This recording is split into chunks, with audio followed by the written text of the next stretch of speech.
Do you have that child that flies off the handle at the smallest little thing? They're playing a game and it's not going their way and they decide to clear the board. Perhaps they get the answer that they don't want, which is no, and they completely have a meltdown on you.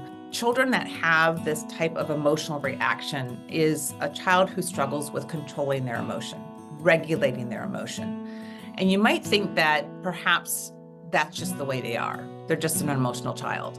Really, we need to help our child understand and learn that they can control their emotions. And I will tell you as a parent, only your child can control their emotions. You cannot control them for them. So you need to help your child, number one, name it. What is it that they're feeling? You have to name it to tame it.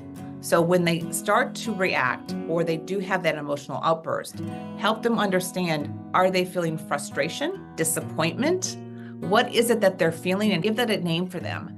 And then second of all, help them understand that their reaction is one way they can respond to that situation and that emotion, but there are multiple ways they can actually decide to choose how to respond to that emotion and that situation. And talk through what are the multiple ways that you have as options and which option might be a more constructive option. For example, clearing the game is one way to respond, and yes, game is over, but perhaps they really wanted to continue with the game, but they were feeling a disappointment that they weren't winning. Could they get up, walk away for 5 minutes, and come back and resume after they calm down? So helping them to come up with alternatives, talk it through, walk away, take a deep breath, get a glass of water, maybe run in place for 10 minutes to get some of that frustration out.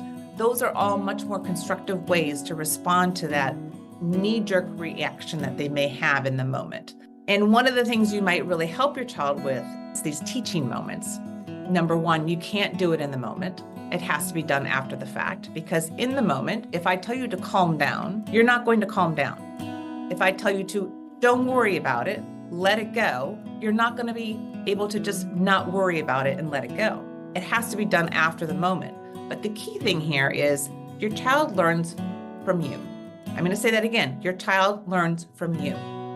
So if you don't control your own emotions, they are not going to learn to control their emotion. They learn from the people they're around. And I tell parents, one of the best tricks I've ever was told in terms of controlling your emotion is as soon as you feel like you want to scream, and we all have those moments in our days, sit in a chair and lean back and take a deep breath. It's really hard to scream from a sitting, relaxed position. And it gives you that moment to regroup and think about maybe a better, more constructive way to handle the situation so that you can be a model for your child in helping them learn how to manage their own emotion.